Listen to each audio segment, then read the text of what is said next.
अस्सलामुअलैकुम my family, कैसे हैं आप सब लोग। उम्मीद करती हूँ सब ठीक ठाक, खुशहाल और सेहतमंद होंगे। मेरी तरफ से आप सब लोगों को happy independence day. Happy independence day जो है नो डाउट हम लोगों ने बहुत जोशो खरोश से मनाया करते थे अपने बचपन में। बचपन की कुछ यादें जो हैं वो भी आज आपके साथ ताज़ा करूँगी। अपने घर में तो हम लोगों ने इस तरह से सच एज कोई डिकोर नहीं किया, ना ही कोई इतनी सेलिब्रेशन की है, क्योंकि ये चीज़ें जो है या तो हमारे बचपन में अच्छी लगती हैं या आने वाले हमारे बच्चों के लिए अच्छी लगती हैं। तो अभी तो खैर हमारे घर में कोई छोटे इस तरह से बच्चे नहीं हैं, अल्लाह पाक हमें भी नवाजे औलाद से, और बाकी सब जितने भी बे औलाद हैं उन्हें भी औलाद से नवाजे। तो जी खैर आमीन ज़रूर कह दीजिएगा एक दफ़ा कमेंट बॉक्स में। पता नहीं आपका एक दफ़ा का कहा हुआ आमीन किसके हक़ में कितनी कबूलियत का दर्जा रखता होगा। तो यहाँ पर कुछ मनाजिर जो हैं वो फैसलाबाद के मैं आपको दिखा रही हूँ। फैसलाबाद को बहुत ही खूबसूरती से सजाया गया था। बहुत अच्छे अच्छे जो है ना वो लाइट्स इस्तेमाल की गई थी, झंडे लगाए गए थे, छोटी छोटी झंडियाँ लगाई गई थी, रोशनी ही रोशनी हर तरफ दिखाई दे रही है। तो जी मैं ख़ुद तो नहीं गई फैसलाबाद, लेकिन भाई से, मामू से, जितनों से भी हो सका मैंने कुछ क्लिप्स आप लोगों के लिए ज़रूर रिकॉर्ड करवाए हैं, ताकि आप लोग भी देख सकें कि फैसलाबाद कितना खूबसूरत नज़र आता है।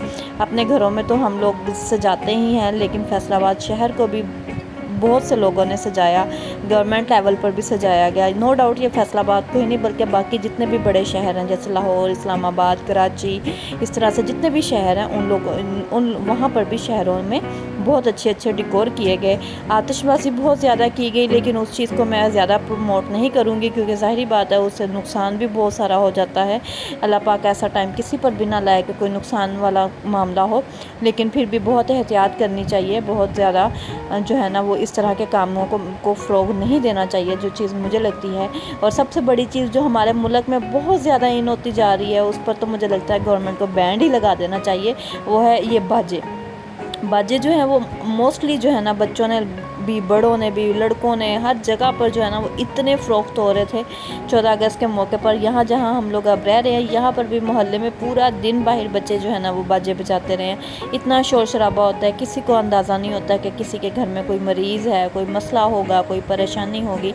तो जी ये उस चीज़ को जो है ना वो थोड़ा सा इग्नोर करना चाहिए, थोड़ा सा अवॉइड करें। अपने बच्चों को अवेयरनेस दें कि पाकिस्तान जो है ना वो कितनी मुश्किलों से हमारे बड़े बुज़ुर्गों ने हासिल किया था। अपने घर को सजाएँ जिस तरह से अभी मैं आपको दिखा रही हूँ, ये घर को सजाया गया। खाला लोगों ने बहुत खूबसूरती से, बहुत सिंपलिसिटी से घर को सजाया था, और मुझे बहुत अच्छा ये आइडिया लगा था। इंशाल्लाह हम लोग भी बहुत जल्द, जब भी नेक्स्ट ईयर जो है ना वो मौका मिला, हम लोग अपने घर को ज़रूर सजाएंगे।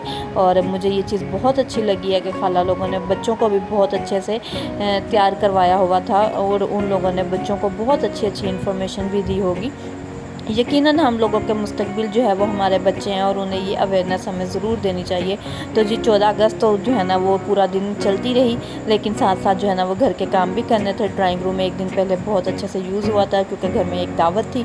तो ड्राइंग रूम में जो है ना वो बर्तन जितने भी पड़े हुए थे वो मैंने सारे समेटे शोकेस में। इंशाल्लाह बहुत जल्द जो है ना वो मैं आप लोगों को अपने ड्राइंग रूम का एक कंप्लीट टूर दूँगी। अभी तो बस एक गो थ्रू के तौर पर मैंने क्लिप ले लिया था। कुछ चीज़ें अभी भी नीट करने वाली थी, जैसे सोफ़ा कवर्स को जो है ना वो साफ़ करने वाले थे, अभी भी झाड़ने वाले थे। तो जी साथ ही रात के खाने का टाइम हो गया था। एक दिन पहले दावत का खाना भी पड़ा हुआ था, कुछ ना कुछ बचा हुआ। तो फिर आज सोचा क्यों ना साथ में सब्ज़ी बना ली जाए, क्योंकि मियाँ जी आपको मैंने शेयर किया था आप लोगों के साथ के उस दिन मंडी से होकर आए थे, जिस दिन घर पर दावत थी। तो मंडी से जो सब्ज़ियाँ लाए थे वो हम लोगों ने, मैंने सोचा आज उनकी बारी ले आते हैं। तो आज आलू बैंगन बना रही हूँ। आलू बैंगनों में बहुत सारे बैंगन जो है ना वो ख़राब भी निकल गए। आप लोग बहुत एहतियात से अपनी सब्ज़ी को ख्याल से कट किया करें, देखा करें उसमें अगर कहीं भी कोई कीड़ा हो तो उसको ज़रूर जो है ना ज़ाया कर दिया करें, और अच्छे से वॉश करने के बाद ही सब्ज़ी बनाएं, क्योंकि इस मौसम में बहुत ज़्यादा कीड़े मकोड़े जो हैं वो सब्ज़ियों की ज़ीनत बन जाते हैं। तो जी आलू बैंगन तैयार हो चुके हैं, साथ ही मैंने रात के लिए रोटियां भी बना ली हैं, और अब हम लोग खाना खाने लगे हैं। आप लोग भी अपने घरों में खाना खाएँ, इंजॉय करें। मुझे और हमारे मुल्क को अपनी दुआओं में ज़रूर याद रखिएगा। आपने 14 अगस्त कैसे सेलिब्रेट की ये भी ज़रूर मुझे कमेंट बॉक्स में बताइएगा। अल्लाह हाफिज़।